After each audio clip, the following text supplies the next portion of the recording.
শীতকালীন সবজি দিয়ে যে কত কিছু রান্না করা যায় তা হাতে গুনে শেষ করা যাবে না। আজকে সেরকমই একটা রান্না করছি। তার জন্য শীতকালীন সমস্ত রকম সবজি নিয়ে নিয়েছি। গাজর নিয়েছি বিনস, ছোট আলু, পেঁপে, ধনেপাতার ডাঁটি, পাতা নিইনি কিন্তু ধনেপাতার ডাঁটিগুলো নিয়েছি, রসুন নিয়েছি আর নিয়েছি পেঁয়াজ। দিয়ে সব সবজিগুলো কেটে নিলাম। পেঁয়াজটা জিরি করে কেটে নিয়েছি আর রসুনটা থেতো করে নিলাম, কাঁচা লঙ্কাটাও কেটে নিলাম। এবার কড়াইয়ে 1 চামচ সাদা তেল দিয়ে দিলাম। দেখতে দেখতে বুঝতেই পারবেন যে কি রান্না করছি। এখনও হয়তো বুঝতে পারেননি যে আজকে কি রান্না করছি।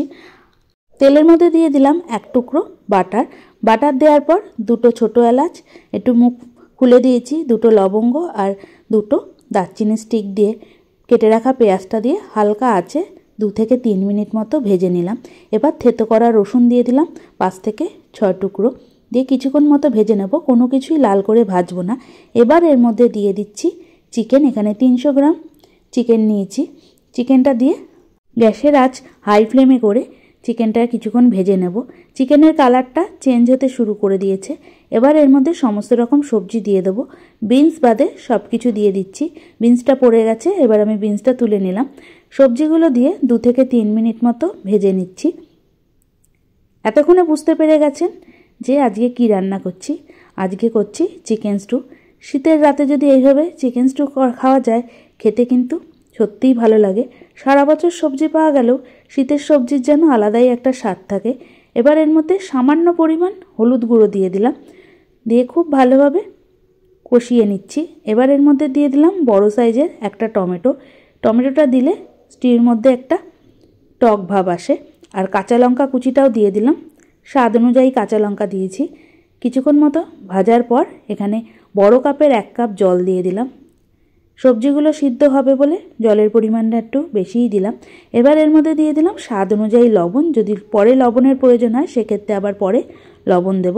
আস্তে আস্তে ফুটতে শুরু করে দিয়েছে। এবার গ্যাস সিম করে ঢাকনা দিয়ে ঢেকে 5 থেকে 7 মিনিট মতো রান্না করব। 5 থেকে 7 মিনিট পর ঢাকনাটা তুলে নিলাম।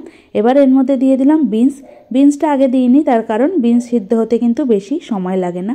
বিনসটা দিয়ে কিছুক্ষণ মতো নাড়াচাড়া করে আরও 3 থেকে 4 মিনিট মতো ঢেকে রান্না করছি। এখনও আলুটা পুরোপুরি সিদ্ধ হয়নি, আবারও কিছুক্ষণ মতো নাড়াচাড়া করে নিলাম। এবার ওপর থেকে দিয়ে দিলাম একটু গোলমরিচের গুঁড়ো। আপনারা চাইলে ফোড়নেও কিন্তু থেতো করা গোলমরিচ দিতে পারেন। আমার মনে হলো লবণের পরিমাণটা কম, তাই আবারও সামান্য পরিমাণ লবণ দিয়ে দিলাম। দিয়ে কিছুক্ষণ মতো নাড়াচাড়া করে আরও 2 থেকে 3 মিনিট মতো ঢেকে রান্না করছি। 2 থেকে 3 মিনিট পর ঢাকনাটা তুলে নিলাম। হলুদ দেওয়ার কারণে সুন্দর একটা কালার চলে এসছে। আলু আর সবজিগুলো সিদ্ধ হয়ে এসছে, চিকেন তো হয়েছে। এবার আমি গ্যাস বন্ধ করে দিচ্ছি। তাহলে শীতের রাতে তৈরি হয়ে গেল কলকাতার বিখ্যাত চিকেন স্টু। এই চিকেন স্টু পরিবেশন করুন কোয়াটার পাউরুটি কিংবা স্লাইস পাউরুটি সেকে, তার মধ্যে সামান্য বাটার দিলেও দিতে পারেন, আবার না দিলেও কিন্তু এই স্টুয়ের মধ্যে ডুবিয়ে খেতে খুবই ভালো লাগে। তাহলে দেখা হবে অন্য কোনো নতুন রেসিপি নিয়ে। ততক্ষণ ভালো থাকুন, সুস্থ থাকুন।